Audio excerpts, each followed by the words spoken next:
सभी को नमस्कार, जय हिंद।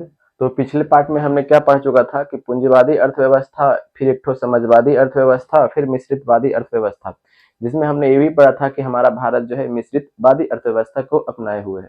हमने चीजों को काफी अच्छे तरीके से क्रिस्टल एंड क्लियर कर चुका था अपनी भाषा में। देखिए, किताब की भाषा में बिल्कुल नहीं पढ़ना है, हमें अपनी भाषा में पढ़ना है और एग्जाम में क्वेश्चन को क्या करना है, हिट करना है। और जब तक आप क्वेश्चन को हिट नहीं कीजिएगा तो फिर पढ़ने से क्या फायदा वैसे।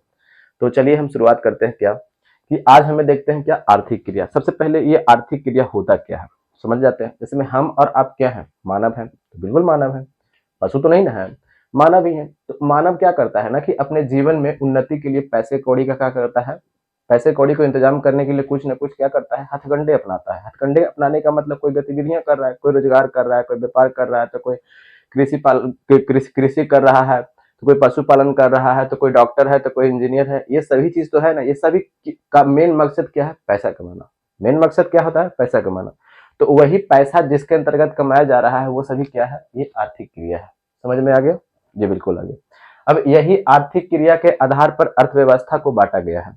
ठीक है, आर्थिक क्रिया के आधार पर अर्थव्यवस्था को क्या कर दिया गया है, बांटा गया है। पिछला पार्ट में हमने पढ़ चुका था कि अर्थव्यवस्था को भी कहां कैसे बांटा है और यहाँ पे कैसे बांट रहा है। जो यहाँ पे आर्थिक क्रिया के आधार पर बांटा है। आर्थिक क्रिया के आधार पर पहले क्षेत्र को बांटा है, इसे बोलते हैं प्राइमरी सेक्टर यानी प्राथमिक क्षेत्र। अब हमें देखना है कि प्राथमिक क्षेत्र होता क्या है। पहले चीजों को हम समझ लेते हैं। ठीक है, ये प्राथमिक क्षेत्र जो है ये पर्यावरण किस पर निर्भर होता है, पर्यावरण और प्रकृति पर निर्भर होता है। ये दो चीज पर ही निर्भर होता है। यानी प्रकृति से जो हमें डायरेक्ट रूप से मिल रहा है वो सभी के सभी किसके अंतर्गत में आएंगे, तो वो सभी के सभी प्राइमरी सेक्टर के अंतर्गत में आएंगे। ठीक है, नहीं समझ में आया तो हम यहाँ पे है समझाने के लिए ही है। पर्यावरण और किस पर निर्भर है, प्रकृति पर निर्भर है। यानी प्रकृति से जो हमें डायरेक्ट रूप से मिल जाता है वो सभी के सभी किसके अंतर्गत रखे जाते हैं, तो वो सभी के सभी रखे जाते हैं प्राथमिक क्षेत्र के अंतर्गत में रखे जाते हैं। तो देखिएगा, हम यहाँ पे कर रहे हैं, अगर कृषि का उत्पादन कृषि करते हैं तो कृषि से हमें क्या मिलता है, गेहूं मिलता है। तो गेहूं हमें किससे मिला, प्राकृतिक से मिला। अरे प्राकृतिक में जो हम जमीन है, आकाश है, हवाएं है, ये सभी के से मिलने से नहीं गेहूं का निर्माण होता है। ये सभी चीज तो उसका निर्माण में क्या होता है, सहयोगी होता है। तो ये गेहूं जो हमें मिल रहा है ये किससे मिल रहा है, प्राकृतिक से मिल रहा है। तो कृषि किसके अंतर्गत में आ जाएगा, ये प्राथमिक क्षेत्र के अंतर्गत आ जाएगा। जी बिल्कुल, यहाँ तक तो समझ में आ रहा है। फिर उसके बाद अगर बोल दिया जाए तो पशुपालन, पशुपालन भी किसके अंतर्गत में आएगा, तो ये पशुपालन जो है किसके अंतर्गत में, ये भी प्राथमिक क्षेत्र के अंतर्गत आएगा। फिर उसके बाद हो जाता है मत्स्य पालन, मत्स्य पालन। ठीक है, फिर उसके बाद खनन, फिर उसके बाद उत्खनन। अब पहले हम समझाते चलते हैं। ठीक है, यहां तक तो समझ में आ रहा है। अब खनन क्या होता है, पृथ्वी के अंदर से हम कोई चीज खनिज को निकालने के लिए जो खोदते हैं ना, उसी को हम लोग क्या बोलते हैं, खनन बोलते हैं। तो पृथ्वी के अंदर से निकाल रहे हैं तो प्राकृतिक से ही निकाल रहे हैं, ऐसा तो नहीं है कहीं दूसरी जगह से निकाल रहे हैं, प्राकृतिक से ही निकाल रहे हैं। तो वो खनन भी किसके अंतर्गत में आता है, तो खनन भी आता है प्राथमिक क्षेत्र के अंतर्गत। यानी आप पहले दिमाग में बैठा लीजिए कि प्राथमिक क्षेत्र जो है जहां से हम प्राकृतिक से क्या कर सकते हैं, सीधा सीधी प्राप्त कर सकते हैं, वो प्राथमिक क्षेत्र के अंतर्गत में आएगा। ठीक है, एकदम आपको कोई कंफ्यूजन नहीं होगा। जब एग्जाम में आएंगे तो आप क्वेश्चन बिल्कुल बना पाइएगा। ठीक है, अब देखिएगा, एक खनन जो है ना, काफी बच्चे कंफ्यूज कर जाते हैं, खनन को सेकेंडरी सेक्टर में मार देते हैं, लेकिन नहीं, ऐसा गलती बिल्कुल नहीं कीजिएगा। खनन किसके अंतर्गत में आते हैं, तो ये खनन आते हैं प्राथमिक क्षेत्र के अंतर्गत में आते हैं। ठीक है, एक बार फिर से बता देते हैं कि प्राथमिक क्षेत्र किस किस पर निर्भर करता है, तो पर्यावरण पर निर्भर करेगा और एक और किस पर, प्राकृतिक पर निर्भर करेगा। ठीक है, जिसमें हमें कच्चा माल डायरेक्ट रूप से क्या हो जाती है, प्राप्त हो जाती है। जैसे में हमने गेहूं मिला, गेहूं मिला तो ये कच्चा माल है। गेहूं से हमने क्या बनाएगा, बिस्कुट बनाएंगे या तो फिर ब्रेड बनाएंगे। तो फिर आगे पढ़ते हैं, उसका प्रोसेस आगे है। ठीक है, देखिए यहाँ पे अब होता है कि जो प्राथमिक क्षेत्र में जो कोई श्रमिक लगे हुए, श्रमिक किसको बोलते हैं, लेबर को बोलते हैं, लेबर को बोलते हैं। यानी प्राथमिक क्षेत्र में जो भी श्रमिक लगे हुए हैं ना, वो श्रमिक को क्या बोला जाता है, तो रेड कॉलर जॉब। किसे क्या बोला जाता है, तो रेड कॉलर जॉब बोला जाता है।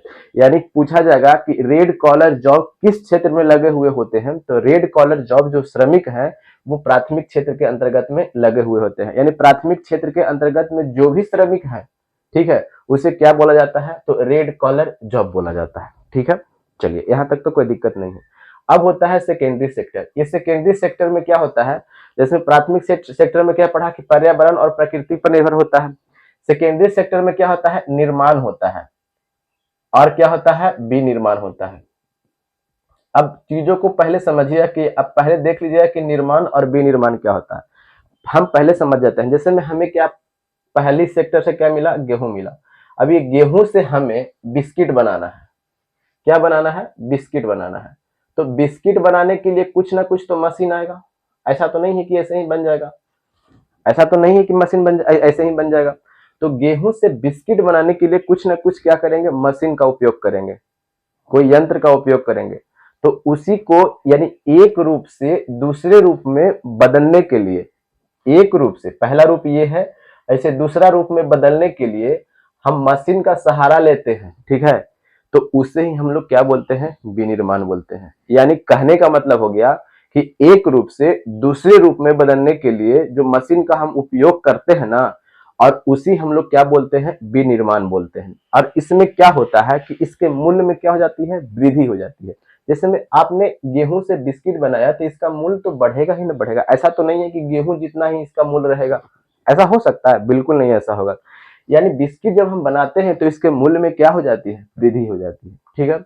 अब बच्चों को पहले ये समझना है कि निर्माण और विनिर्माण यानी कंस्ट्रक्शन और मैन्युफैक्चरिंग में होता क्या है। तो पहले चीजों को अच्छी तरीके से समझिएगा, अगर नहीं समझिएगा तो फिर आप नॉर्मल स्टूडेंट बनकर ही रह जाइएगा, ठीक है। तो पहले हम देख लेते हैं कि मैन्युफैक्चरिंग और कंस्ट्रक्शन, मैन्युफैक्चरिंग और कंस्ट्रक्शन, ठीक है। मैन्युफैक्चरिंग मतलब क्या होता है, विनिर्माण, ठीक है। और कंस्ट्रक्शन मतलब क्या होता है, निर्माण। अब यहां पे पहले देख लेते हैं, मैन्युफैक्चरिंग मतलब होता है विनिर्माण, सॉरी, ये मैन्युफैक्चरिंग मतलब क्या होता है, विनिर्माण, और कंस्ट्रक्शन मतलब क्या होता है, निर्माण होता है, ठीक है। अब देखिए, ये निर्माण और विनिर्माण है तो दोनों आपको देखने में सेम लग रहा है, लेकिन दोनों में डिफरेंस है, डिफरेंस है। डिफरेंस क्या है वो पहले समझ जाइए। यानी देखिए, निर्माण भी हो रहा है तो उसके लिए मशीन का हम उपयोग किए होंगे, यानी कच्चे माल को दूसरे रूप में बदलने के लिए हमने कोई मशीन का उपयोग किया, तो उससे निर्माण हो गया और उसी से विनिर्माण हो गया। लेकिन दोनों में फर्क है, थोड़ा सा फर्क है, क्या, वो चीजों को पहले समझ जाइएगा। जैसे में आप मोबाइल लेते हैं, मोबाइल लेते हैं ना, तो आप वहां पे लिखते हैं मैन्युफैक्चर्ड बाय इंडिया, यानी मैन्युफैक्चर्ड बाय फलना कंपनी, यानी फलना कंपनी के द्वारा क्या किया गया है, इसे निर्माण किया गया है। और लेकिन जैसे आप जाते हैं, कहीं जा रहे हैं, ठीक है, आप अपने कहीं दूसरे जगह पे जा रहे हैं तो लिखा हुआ रहता है कि कंस्ट्रक्टेड, लिखा हुआ रहता है, यानी रोड कंस्ट्रक्टेड, ठीक है, बिल्डिंग कंस्ट्रक्टेड, ये सब लिखा हुआ रहता है। तो तो फर्क नहीं आता है कि अरे भाई यहाँ पे मैन्युफैक्चरिंग क्यों नहीं लिखा, यहाँ पे कंस्ट्रक्टेड क्यों लिखा, समझ रहे हैं ना। यानी कहने का मतलब हम फिर से समझाते हैं कि मैन्युफैक्चरिंग जो होता है, मैन्युफैक्चरिंग में क्या होता है, अगर यहाँ पे उत्पादन हुआ है इसका, अगर माने हमने मोबाइल का उत्पादन किया है, ठीक है, और जब मोबाइल का उत्पादन किया है ना, तो इसका जो उपयोग जो होगा ना, ये बृहद क्षेत्र में होगा। यानी यहाँ पे अगर हम मोबाइल का उत्पादन किए हैं, आज मान लीजिए कि हमने जहानाबाद में या पटना में हमने क्या किया है, इसका उत्पादन किया है, तो इसका जो उपयोग होगा ना, विकेंद्रीकृत होगा, यानी इंडिया के कई हिस्सों में इसका उपयोग होगा। जैसे में आप समझ लीजिए कि कहाँ पे उपयोग हो सकता है, इसका गया में उपयोग होगा, फिर उसके बाद पटना में उपयोग वो तो होगा ही होगा, फिर उसके बाद दिल्ली में उपयोग होगा, यानी इंडिया के कई बड़े बड़े शहरों में भी इसका, छोटे गांव में, कस्बों में, सभी जगह इसका उपयोग होगा। किसमें, मैन्युफैक्चरिंग में, ठीक है। लेकिन कंस्ट्रक्शन में क्या होता ना है कि जैसे में हमने निर्माण किया, जैसे में पुल का कंस्ट्रक्शन हो रहा है, पुल का निर्माण हो रहा है, तो उसका उपयोग करने के लिए ना हमें वहीं पे जाना पड़ेगा, इसको बृहद स्तर पर उपयोग नहीं कर सकते। जैसे में अगर आप मान लीजिए कि पटना में अगर कोई पुल का निर्माण हुआ है, ठीक है, तो पटना में पुल का निर्माण हुआ है, तो इस पुल को उपयोग करने के लिए हमें पटना में जाना पड़ेगा। ऐसा नहीं कि हम यहाँ पे बैठे हुए हैं तो हम यहाँ से ही इसका पटना में जो पुल बना है उसका हम उपयोग कर लेंगे। समझ में आया बेसिक चीज, एक बार फिर से हम समझा देते हैं। मैन्युफैक्चरिंग एंड कंस्ट्रक्शन में क्या अंतर है, जो कंस्ट्रक्शन में भी निर्माण होता है, कुछ चीज का उत्पादन किया जाता है, और मैन्युफैक्चरिंग में भी किसी चीज का क्या किया जाता है, उत्पादन किया जाता है। किसके सहारे, तो कोई मशीन के सहारे। ऐसा तो नहीं है कि आप ऐसे ही कर लीजिएगा, उसमें श्रमिक भी लग रहे होंगे। तो इसमें मैन्युफैक्चरिंग में जो निर्माण होता है ना, तो इसका जो उपयोग होगा, इसका उपयोग होगा विकेंद्रीकरण होगा, यानी बड़े बड़े, यदि बड़े बड़े शहरों में एक जगह हमने आज यहाँ पे उत्पादन किया है तो कहीं दूसरी जगह इसका क्या हो सकता है, उपयोग होगा, ठीक है। लेकिन कंस्ट्रक्शन में क्या होगा कि अगर यहाँ पे पटना में उत्पादन हुआ है ना, तो इसका उपयोग भी कहाँ होगा, पटना के लोग ही करेगा, या पटना में कोई व्यक्ति आएगा तब ही क्या कर सकता है, इसका उपयोग कर सकता है। तो आई होप कि आपको पूरी तरह से समझ में आ गया होगा कि मैन्युफैक्चरिंग और कंस्ट्रक्शन क्या होता है। सो ठीक है, अब देखिएगा, ठीक है। अब हम पहले जो मेरा टॉपिक था वो टॉपिक में समझते हैं। हमने प्राथमिक सेक्टर को देख लिया, इसमें कच्चा माल का उत्पादन होता है, और सेकेंडरी सेक्टर में क्या होता है कि यही कच्चा माल का क्या कर रहा है, निर्माण या विनिर्माण कर रहा है। किसमें, सेकेंडरी सेक्टर में कर रहा है। अब जैसे में यहाँ पे हमने गेहूं का उत्पादन किया है प्राइमरी सेक्टर में, तो गेहूं से हमने बिस्किट बनाया, ठीक है, सेवई बनाया, ठीक है। तो ये सभी के सभी किसके अंतर्गत में आएंगे, ये सभी के सभी द्वितीय क्षेत्र के अंतर्गत में आएंगे, सेकेंडरी सेक्टर के अंतर्गत में आएंगे। यहां तक तो चीज पूरी तरह से क्लियर है। तो इसीलिए निर्माण और विनिर्माण द्वितीय क्षेत्र में होता है, तो इसीलिए द्वितीय क्षेत्र को औद्योगिक क्षेत्र भी कहा जाता है, इंडस्ट्रियल सेक्टर भी कहा जाता है। किसे बोला जाता है, द्वितीय क्षेत्र, क्योंकि द्वितीय क्षेत्र में सिर्फ क्या होता है, निर्माण और विनिर्माण होता है, ठीक है। अच्छा, अब एक चीज और देख लीजिए कि इसमें भी तो श्रमिक लगेंगे ना, यानी लेबर तो इसमें भी लगेंगे ना। तो एक इसमें लेबर होगा कुशल और एक होगा भोंदा, जो केवल देह से खटेगा, ठीक है। कुशल होगा जो अपना दिमाग का इस्तेमाल करेगा, और भोंदा होगा केवल शरीर से अपना इस्तेमाल करेगा, यानी एकदम लगे हुए हैं तो लगे हुए हैं। अच्छा, जो कुशल श्रमिक होंगे ना, तो उसे बोलते हैं व्हाइट कॉलर जॉब, और जो भोंदा होता है ना उसे बोलते हैं blue collar job, blue collar job बोलते हैं, ठीक है। समझ में आ रहा है। जैसे द्वितीय सेक्टर में भी श्रमिक लगे हुए हैं, तो द्वितीय सेक्टर में जो श्रमिक लगे हुए हैं, तो द्वितीय सेक्टर में श्रमिक दो तरह के होंगे, एक होंगे कुशल यानी तेज होंगे, और एक होंगे भोंदा, ठीक है। यानी कुशल का मतलब समझ ही नहीं है, ठीक है। और ये जो कुशल जो होंगे, तो कुशल वाले को क्या बोलेंगे, व्हाइट कॉलर जॉब, और जो भोंदा होंगे ना उसे क्या बोलेंगे, ब्लू कॉलर जॉब बोलेंगे, ठीक है। समझ में आ गया। अब देखिएगा इस फिर तृतीय क्षेत्र को देखना है, यानी टर्शियरी सेक्टर को देखना है। तो टर्शियरी सेक्टर में क्या होता है, टर्शियरी सेक्टर में क्या होता है कि इसमें सेवा का उत्पादन किया जाता है। नहीं समझे, तो सेवा मतलब जैसे में हमने ना क्या किया कि ऑटो खरीदा एक, और ऑटो खरीदा और अपने शहर से गांव में जाने के लिए क्या किया, सवारी को लेने ले जाने के लिए हमने क्या किया, चालू कर दिया। तो हम एक व्यक्ति को दूसरे जगह पहुंचा रहे हैं, तो सेवा ही तो उसको दे रहे हैं। ऐसा तो नहीं है कि हम सेवा नहीं कर रहे हैं, हाँ उसके लिए पैसा तो लेंगे ना।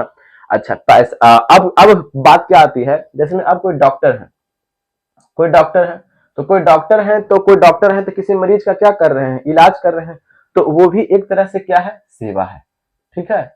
कोई कंपनी है, कोई बीमा कंपनी है, तो कोई बीमा कंपनी हमारी बीमा करती है, तो वो भी हमारी एक तरह से क्या कर रही है, सेवा कर रही है, ठीक है। अब कोई पर्यटन है, फिर उसके बाद होटल है, ठीक है, फिर उसके बाद क्या है, संचार है, ये सभी के सभी किस में आते हैं, ये टर्शियरी सेक्टर में आते हैं। एक बार फिर से हम समझाते हैं कि देखिए टर्शियरी सेक्टर में क्या होता है ना, सेवा का उत्पादन किया जाता है।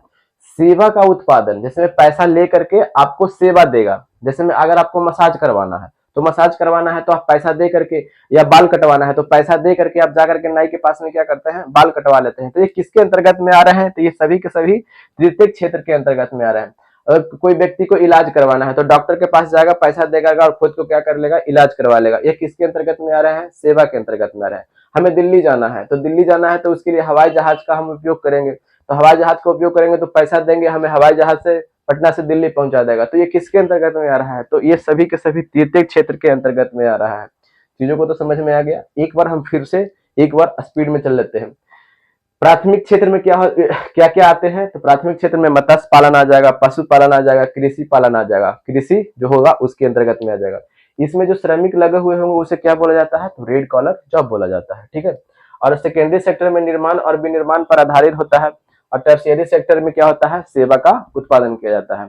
तो उम्मीद है कि आपको पूरी तरह से समझ में आया होगा, और वीडियो आपको अच्छा लगा तो लाइक एंड सब्सक्राइब कीजिएगा अगर आपकी इच्छा हो तो, और नहीं भी है तो कोई बात नहीं।